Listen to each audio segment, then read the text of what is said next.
Muy buenas y bienvenidos a Enfoque Político. Hoy vamos a analizar una de las crisis más profundas y turbulentas de América Latina en décadas, la captura del presidente venezolano Nicolás Maduro por las fuerzas de los Estados Unidos y lo que significa para la soberanía venezolana, la política interna del chavismo y las relaciones latinoamericanas.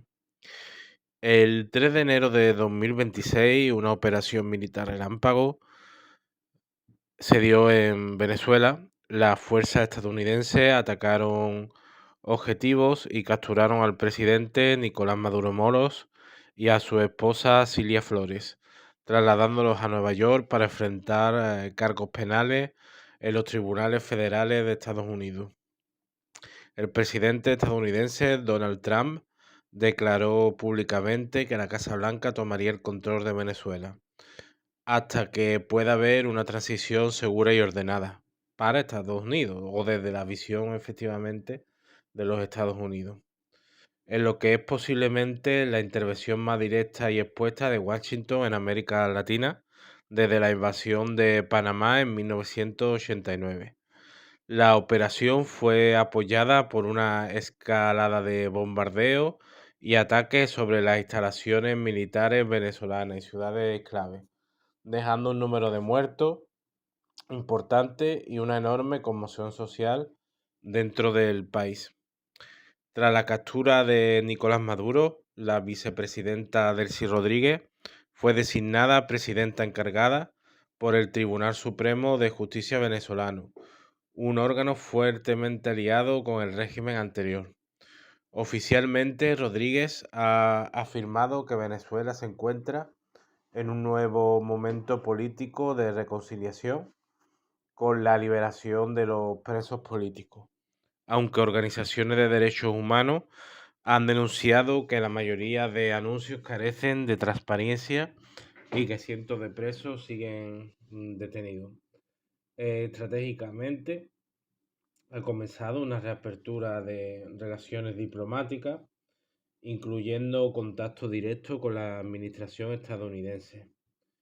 Esto sería un giro que muchos analistas interpretan no como un acto de soberanía, sino como una adaptación ante el dominó geopolítico que acaba de caer sobre Caracas, lo que conceptualmente se define como Realpolitics. Aquí es donde entra el núcleo de nuestro análisis. ¿Estamos ante una claudicación del gobierno chavista ante la imposición directa de Washington? La expresividad del cambio salta a la vista. El gobierno declara que va a cooperar y pactar con Estados Unidos. El cambio inmediato de proveedores de petróleo hacia Estados Unidos y la participación de multinacionales en la extracción es una realidad, así como la flexibilización de la postura del gobierno, postura verbal, que ha tenido siempre de confrontación total con Estados Unidos. Ahora confronta, pero también llama a lo que han denominado la diplomacia bolivariana. ¿Esto es soberanía? ¿Es negociación política? ¿O es capitulación táctica inducida por la fuerza del imperialismo estadounidense, cuya capacidad destructiva y coactiva pesa más que cualquier resistencia militar o diplomática? Es importante subrayar que los expertos en derecho internacional han sostenido que la captura de Maduro planea serias dudas sobre las violaciones del derecho internacional, la soberanía venezolana y que muchas potencias, incluidas China y Rusia, han condenado la acción estadounidense. Y para entender lo que está pasando, pensemos en una analogía histórica. En 1519, cuando Cortés llegó a Tenochtitlán, el emperador azteca Montezuma II tomó decisiones que terminaron beneficiando a los invasores y debilitando a su propio pueblo. Montezuma creyó o se resignó a la idea de que el poderío español era invencible, que sus fuerzas no podían ser enfrentadas frontalmente y terminó cediendo tesoros, espacio y legitimidad. Hoy, frente a la fuerza militar colosal de Estados Unidos, vemos un fenómeno parecido. Un liderazgo que empieza rechazando la intervención, pero termina estrechando lazos con el mismo actor que acaba de expulsar al presidente que representaba sus tesis políticas. La soberanía se redefine no en términos de independencia, sino en términos de supervivencia. ¿Esto es estrategia política? ¿Es negociación necesaria? ¿O es una forma moderna de claudicación bajo la presión imperialista? La historia muestra que cuando un poder hegemónico demuestra su voluntad y capacidad de imponer su voluntad por la fuerza, como hizo Cortés en México, las élites locales muchas veces optan por sobrevivir antes que resistir hasta el final. Pero la historia no termina con Montezuma obedeciendo a Cortés, y esto es clave. Durante meses el pueblo mexica observó con estupor cómo su propio emperador tomaba decisiones contra los intereses colectivos, entregando oro, abriendo templos, permitiendo el saqueo sistemático del tesoro azteca, mientras los españoles, una minoría armada, se enriquecía bajo su protección. Montezuma hablaba en nombre de la paz, del orden y para evitar una masacre. Pero lo que el pueblo veía en la práctica era otra cosa: la claudicación del poder político frente al invasor, la conversión del Estado o intermediario de un saqueador colonial, como era en ese momento el Imperio Español. Y entonces ocurrió algo decisivo.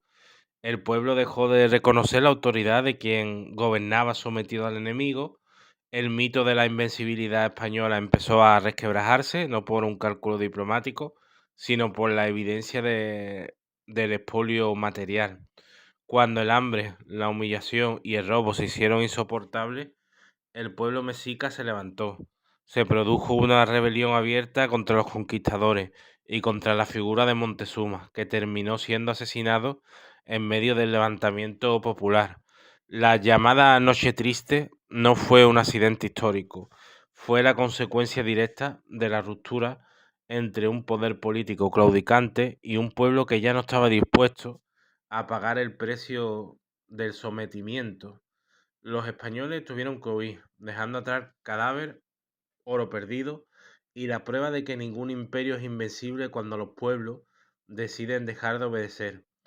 Y esto es una enseñanza incómoda que la historia ofrece hoy a Venezuela y a toda América Latina.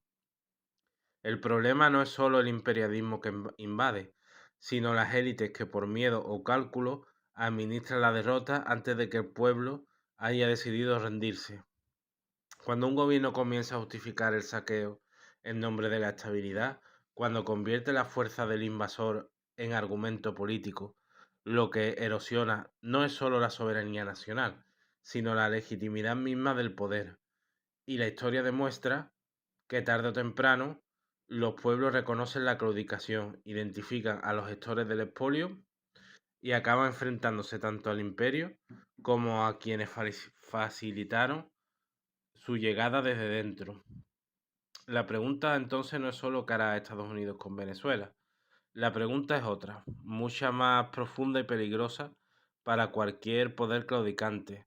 ¿Qué ocurrirá cuando el pueblo venezolano perciba el saqueo continuo, aunque cambie el discurso? ¿Qué pasará cuando las concesiones de entrega de recursos y subordinación geopolítica deje de presentarse como el mar menor y se viva como una de las nuevas fases del expolio imperialista ahora gestionado desde dentro? Venezuela hoy no está libre ni independiente en el sentido clásico del término. Está en el que podríamos llamar como una transición forzada. Una transición de liderazgo doméstico o un orden geopolítico impuesto. Una transición donde las viejas identidades políticas se adaptan bajo la presión de un actor extraterritorial con capacidad destructiva inigualable. Esto no es soberanía, ni resistencia, ni coexistencia pacífica. Es para muchos el resultado de una política pragmática. El ejercicio de la fuerza para remodelar la política de un país en su propio interés no tiene otro nombre más que saqueo imperialista. Y aquí vale la pena cerrar con una reflexión. La historia no se repite literalmente, pero sí rima, como Montezuma ante Cortés. Los líderes venezolanos acabaron en un dilema, resistir o sobrevivir, perdón.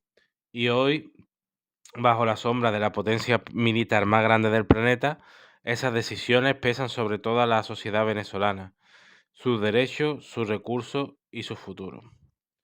Bien, esto es todo por hoy. Si te ha gustado, dale un like, síguenos y nos vemos en la próxima. Un saludo. Chao, chao.